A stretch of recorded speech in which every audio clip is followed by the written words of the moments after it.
Ok. Bonjour à tous, aujourd'hui nous sommes donc le 10 octobre 2021. Je suis ici devant l'esplanade à Montpellier, à la place de la Comédie. Je fais une dernière vidéo pour rappeler en fait les 6 jours consacrés à la culture africaine. 6 jours pour célébrer la culture africaine d'aujourd'hui, du 5 au 10 octobre 2021 à Montpellier. Donc il est marqué sur les affiches Expo, sport urbain, DJ, jeux vidéo, littérature, rencontres, danse, mode, design, food trucks, jeunesse, et voilà. Et puis le slogan c'est tous les talents de l'Afrique réunis. Voilà. Donc ce que je voulais dire c'est quoi? C'est qu'en fait on assiste là véritablement à ce que j'appelle en fait la foire du trône. Voilà. Pour ceux qui connaissent un peu Paris, il y a la foire du trône qui est entre le mois d'avril et fin mai. Il y a tous les manèges là-bas. Et ben c'est un peu ça qui se passe à l'intérieur parce qu'il y a des trucs de skateboard, enfin n'importe quoi. Vous comprenez? Donc là, je termine aujourd'hui ce sommet à ma manière. Je fais un résumé de ce qui s'est passé. Nous étions ici hier, ma camarade de lutte et moi, pour sensibiliser les habitants de Montpellier. Et on avait installé donc la bâche, on avait installé le panneau avec le slogan zone franc CFA, zone des aliénés, zone décomplexée et zone décorrompue. Vous voyez? Donc on avait installé ça par terre, donc les gens qui venaient assister à cette manifestation-là pouvaient voir. Et on est resté à peu près 2h30, 3h.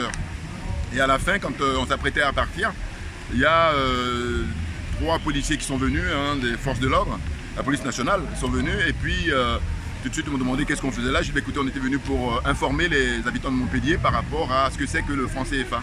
Parce qu'il y a beaucoup de Français qui ne connaissent pas ce que c'est que le franc CFA. C'est une monnaie coloniale qui a été inventée non, Hitler, à l'origine c'est Hitler qui a inventé ce système-là, qui a été copié-collé par le général de Gaulle à la fin de la guerre. Voilà, donc c'est une monnaie nazie, le franc CFA, monnaie coloniale. Donc on était ici hier pour informer les habitants de Montpellier et puis les visiteurs qui viennent là. Et donc les policiers, quand je leur ai expliqué ça, après ils me disent bon mais est-ce que je peux avoir votre pièce d'identité? Bon, je lui ai remis ma pièce d'identité. Et puis il m'a demandé s'il pouvait photographier. Bon, je lui ai donné un exemplaire de ça. Et ce qui est surprenant, c'est le fait que j'étais donc avec ma camarade de lutte, qui elle est caucasienne, c'est-à-dire blanche, française. Il lui a pas demandé sa pièce d'identité. Et là je me rends compte de quoi? Je me dis voilà, en fait ces gens-là, nous sommes en 2021 et ils sont dans un réflexe colonial. Pourquoi? Parce que en réalité moi j'ai la nationalité française, panafricain convaincu, spécialiste de la France accessoirement. Et donc je me dis même, ne serait-ce que pour la forme, il aurait pu lui demander sa pièce d'identité, mais il ne l'a pas fait.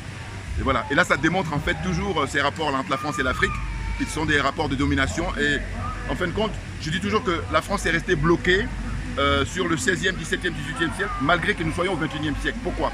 Parce que quand on continue à admirer Napoléon, quand on continue à admirer ceux-là même qui ont fondé le racisme dans lequel nous sommes, dans les rapports avec l'homme noir, dans les rapports avec l'Afrique, quand on admire ce personnage parce qu'il est célébré cette année Napoléon. Donc je dis mais il ne faut pas s'étonner qu'on soit dans cette configuration-là. Parce qu'au niveau de l'éducation, au lieu de faire grandir l'esprit, au lieu de faire une ouverture d'esprit pour les gens, non, les gens sont complètement abrutis, les gens sont complètement lobotomisés, parce que c'est les mots qui sont appropriés, voyez-vous. Et donc finalement, moi je suis venu ici spécialement, comme on dit, je vous dis en Afrique c'est très connu, il faut être sous l'arbre pour savoir s'il a de l'ombre. Donc en faisant le voyage pour venir à Montpellier, c'était pour me rendre compte qu'est-ce que ça donne, comment on appelle ça, le sommet France-Afrique organisé par M. Macron. Alors je rappelle toujours que M. Macron, il est juste physiquement jeune, physiquement. Mais au niveau du mental, il est beaucoup plus vieux que ses prédécesseurs. C'est évident pour moi. Pourquoi? Mais parce que ce monsieur a pris le pouvoir en 2017 et le constat que vous pouvez faire, c'est que avant lui, il n'y a pas eu un chef d'État français qui a insulté, qui a humilié les Africains à ce point-là. Et la démonstration est faite quand? Elle est faite par les médias, je pense à RT Télévision. RT Télévision, ils ont fait un petit reportage qui dure 5 minutes où ils ont expliqué justement, ils ont fait un résumé, un récapitulatif du fait que depuis qu'il est au pouvoir, voilà les rapports qu'il a entretient avec l'Afrique. Et en conséquence, ça donne quoi? Ça donne qu'il y a eu un refus d'accréditation des journalistes de RT pour couvrir les événements ici à Montpellier, pour ce sommet-là. Alors que RT Télévision, c'est une télévision importante, vous comprenez? Et puis aussi, il y a certains journalistes africains qui n'ont pas bénéficié de l'accréditation. Donc il faudrait se demander qui a bénéficié des accréditations. C'est tout simple, ce sont les journalistes de la propagande. Je pense à RFI, je pense à TV5, je pense à France 24. Voilà. Et eux, ils sont là pour faire la propagande pour le néocolonialisme, pour la France-Afrique. Voilà. Ils font ce que j'appelle le service après-vente. Voilà. Donc, lors de ce sommet, en fait, il y a eu des tables rondes, des rencontres qui ont été organisées, comme je rappelais dans mes premières vidéos, là-bas au parc d'exposition. Mais le parc d'exposition, il est excentré. Il est très très loin du centre-ville. Donc en fait, normalement, c'était ici que devait se passer ce qui s'est passé au centre d'exposition. Vous voyez? Donc on se moque du monde, on méprise les Africains. C'est ça dont je tiens à souligner à chaque fois. C'est du mépris, c'est rien d'autre. Vous voyez? Et nous, on a compris. C'est pour ça qu'on a décidé de mettre les cartes sur table. Donc, lors de cette manifestation-là, à rencontre avec M. Macron, il y avait 11 intervenants. Dans les 11 intervenants, ils ont pris des jeunes, soi-disant la jeunesse et puis la société civile. Et il y en a un peu partout qui viennent de différents pays, notamment, alors il y a le Maroc, il y a la Côte d'Ivoire, un intervenant de la Côte d'Ivoire, il y a la Guinée, il y a le Congo RDC, il y a le Burkina Faso, il y a le Mali, il y a le Cameroun, il y a une Kenyane, il y a Madagascar qui est représenté, il y a le Sénégal et le Tchad. Voilà. Alors, ce que je tiens à dire, c'est que ces personnes-là qui étaient présentes pour débattre avec M. Macron, finalement, ils ont été castés. C'est-à-dire qu'ils ont fait un casting, ils ont choisi, ils ont trié sur le volet, ces personnes-là. Et nous sommes en 2021. Et malgré ça, ces personnes ont posé quand même des questions pertinentes, notamment sur le fait que les Africains aujourd'hui, la jeunesse africaine demande purement et simplement le retrait de toutes les bases militaires françaises en Afrique. Pourquoi? Parce que ces bases militaires-là remettent en cause l'indépendance et la souveraineté des pays. Ces bases militaires prennent en otage tous les Africains. Nous sommes au XXIe siècle. Et qu'est-ce qu'ils demandent encore? C'est la fin du franc CFA, qui est une monnaie coloniale. C'est une monnaie qui ne permet pas le développement des pays africains. Vous comprenez? Donc je dis, quand bien même M. Macron, qui se veut jeune, qui se veut moderne, et alors qu'il est complètement rétrograde, eh bien, il fait le tri parmi les personnalités qui veut discuter, avec qui il veut discuter. Eh bien, ces personnes-là lui posent des questions pertinentes. Mais il n'apporte aucune réponse, parce que quand il prend la parole, quand il s'exprime, c'est toujours la moquerie, c'est toujours la fuite en avant, c'est toujours, comment dire ça, le mépris. Pourquoi? Parce que à chaque fois, il nous fait le coup de « oui, mais c'est pas moi, ce sont mes prédécesseurs ». Je suis désolé, M. Macron. En réalité, il y a une continuité de l'État. Ça veut dire que vous, quand vous prenez le poste, vous assumez le passif et l'actif. C'est clair. On est toujours dans une espèce d'embrouille. Hein? Je dis tout et son contraire, mais ça, c'est très propre à la culture d'ici. Vous comprenez? Donc, ce que j'ai noté, par contre, dans les interventions, c'est une jeune femme qui est originaire du Burkina Faso, qui, elle, a fait un clin d'œil à Thomas Sankara, le capitaine. Donc je rappelle que demain, il va y avoir le procès enfin qui sera ouvert à Ouagadougou. Le procès sur l'assassinat de Thomas Sankara. Demain, 11 octobre 2021. Voilà. Et je rappelle aussi que Blaise Compaoré, il est protégé par la France parce qu'il se cache en Côte d'Ivoire. Il est réfugié en Côte d'Ivoire et il a même eu l'indécence de prendre la nationalité ivoirienne. Vous vous rendez compte? Des fuyards, des trouillards, des médiocres, des minables. Alors, donc qu'est-ce qu'il y a encore? Donc cette jeune femme qui est bien intervenue, elle s'appelle Elda Kouama. Vous pouvez regarder, je vais vous envoyer le lien sur YouTube. Elle a dit à M. Macron, en résumé, il faut changer complètement les termes qui consistent à dire que nous apportons de l'aide à l'Afrique. Et M. Macron, qu'est-ce qu'il lui dit? Il dit, bon, c'est vrai, je prends note, dorénavant, ce que nous allons dire, nous allons parler d'investissement solidaire. Que je t'embrouille comme d'habitude. Qu'est-ce que ça veut dire investissement solidaire? En fait, dites-moi quelle est la différence entre aide et investissement solidaire. Ça ne veut rien dire. Ça veut, vraiment, mais là, c'est purement comme ça, il procède. Hein, que je t'embrouille en permanence. Vous voyez? Ça veut dire qu'en fin de compte, ces gens-là, ils sont en décalage avec le temps dans lequel nous vivons. C'est-à-dire nous sommes au XXIe siècle, ils sont restés bloqués au XVIIe, au XVIIIe et au XIXe siècle. C'est impressionnant. Moi, je suis dans ce pays, dans bientôt 40 ans, je suis dans ce pays. Et quand je les observe, je dis, mais c'est pas possible, être à côté de la plaque à ce point-là. Et je dis quoi? Je dis, mais écoutez, c'est pas aussi compliqué que ça. Parce qu'on se pose la question de savoir. On se dit, mais comment ça se fait que la France n'arrive pas à bouger vis-à-vis des pays africains? Mais je dis, mais l'explication, elle est simple. En fait, les Français eux-mêmes sont les premiers à être victimes de cette politique-là. Et ça se solde, je le répète toujours, par l'éborgnement de plus de 30 gilets jaunes. Les gilets jaunes, ce sont des citoyens qui manifestent pacifiquement et le fait de les avoir éborgnés, des gens qui sont internés, des gens qui sont, blessés. Hein. Tout ça nous montre que nous ne sommes pas en démocratie. C'est une dictature qui ne s'assume pas. La France est une dictature qui ne s'assume pas. Vous comprenez? Donc, le constat qu'on fait par la suite, c'est qu'il y a aussi l'intervention de celui de la Côte d'Ivoire qui s'appelle Arthur Boga, qui était un universitaire, je crois. Et bien lui, comme eux tous d'ailleurs, quand ils interviennent, vous allez compter le nombre de fois où il dit « Monsieur le Président ». Le nombre de fois où il dit « Monsieur le Président ». Amusez-vous à compter, vous allez voir. Eux tous, pour la plupart, quand ils interviennent vis-à-vis de Macron, « Monsieur le Président », toutes les 2 secondes. Donc moi, quand j'observe ça, je me dis quoi? Je me dis, si on prend un jeune Français caucasien, un blanc, qui doit interroger M. Macron, mais il ne dira pas Monsieur le Président toutes les 2 secondes.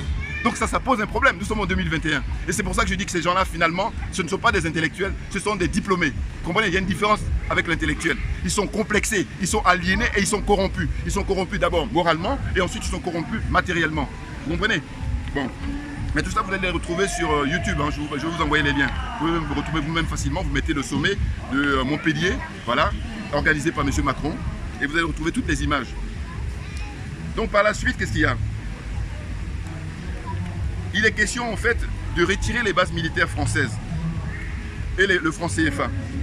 Et c'est ainsi qu'on constate que M. Macron fait de la rhétorique. C'est-à-dire qu'il va dire tout et son contraire. Mais rien de nouveau. Rien de nouveau. Et simplement, on se dit, mais qu'est-ce qu'ils ont été foutre là-bas? Quand on sait qu'avant eux, il y a des gens qui ont déjà aidé la France pour déstabiliser les pays africains, pour piller les richesses des pays africains. Eux, au final, ben, je prends l'exemple d'un gars comme de M.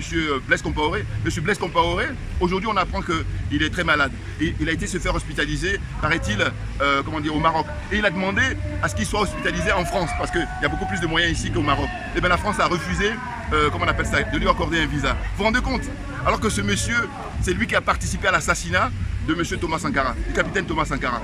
Donc je me dis quoi? Je me dis, mais ceux aujourd'hui qui veulent aller rencontrer Macron pour essayer d'échanger avec lui, je dis, mais on a assez de recul. Et eux, ils estiment qu'on n'a pas assez de recul. Alors ces gens-là, c'est ce que j'appelle, ce sont des nègres de maison. Ce sont des chiens de garde.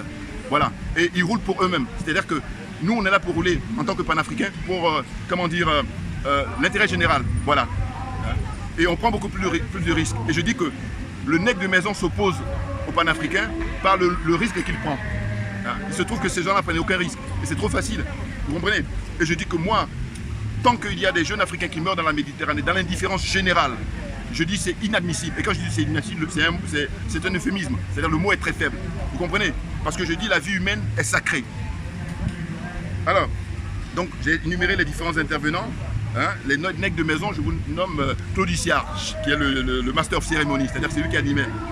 Et qu'est-ce qu'il y a encore? Achille Mbembe, qui lui est le parrain. Vous voyez? Et les Kakou Nabuko, les Felwine Sarr, les Alain Mabonkou, les Pape Ndiaye, et consorts, et consorts. Vous comprenez? Bon, j'ai eu une chance formidable, c'est de rencontrer M. Aziz Fall. Finalement, c'est un pur hasard, parce qu'on s'est rencontrés le lendemain de la conférence qu'il a pu donner à la salle Carmagnole. C'est non loin du centre-ville de Montpellier. Voilà. Et donc d'ailleurs, la vidéo précédente, j'ai pu le filmer, c'est vraiment un coup de chance. Vous comprenez? Donc ce monsieur, c'est celui qui devait être même invité par M. Macron pour échanger sur les rapports entre la France et l'Afrique d'aujourd'hui au XXIe siècle. Et non pas ces gens-là qui viennent juste pour eux, qui roulent juste pour eux et qui sont des faire-valoir. Vous comprenez? Voilà. Donc je tenais à faire cette vidéo là aujourd'hui pour expliquer que finalement, on se rend compte que c'est du folklore. Voilà, il n'y a rien du tout de nouveau au soleil. Et que même M. Macron, il a beau avoir, je ne sais pas quel âge il a maintenant, 40 ans, je ne sais pas. Mais en tout cas, il donne toujours l'impression d'être plus jeune, ce qui est une réalité physiquement. Mais en réalité, au niveau du mental, il est beaucoup plus vieux qu'un Nicolas Sarkozy, il est beaucoup plus vieux qu'un François Hollande, il est beaucoup plus vieux même que Charles de Gaulle. Pourquoi? Parce que rien ne change, la France-Afrique perdure. Et nous sommes là pour dire qu'on arrête la France-Afrique, on respecte les Africains, parce que le moment est venu que les richesses de l'Afrique appartiennent aux Africains, comme le font tous les pays. Voilà. Et non pas la France, à travers les bases militaires, se mettre là-bas, comme ce que j'appelle les chiens de garde. Ils sont là pour protéger le pillage permanent des richesses de l'Afrique. C'est ça dont il s'agit.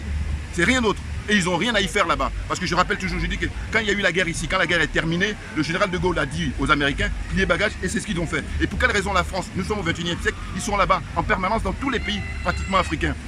J'allais oublier, en fait, dans l'intervention d'hier, enfin en tout cas le vendredi, là-bas au Parc d'Expo, il y avait la ministre, comment on appelle ça, des solidarités ou d'égalité entre hommes et femmes. La ministre de Sarkozy, enfin de Macron plutôt, excusez-moi. Elle s'appelle Elisabeth Morano. Cette jeune femme, en fait, elle est, cette dame, parce elle est de 1970, voilà.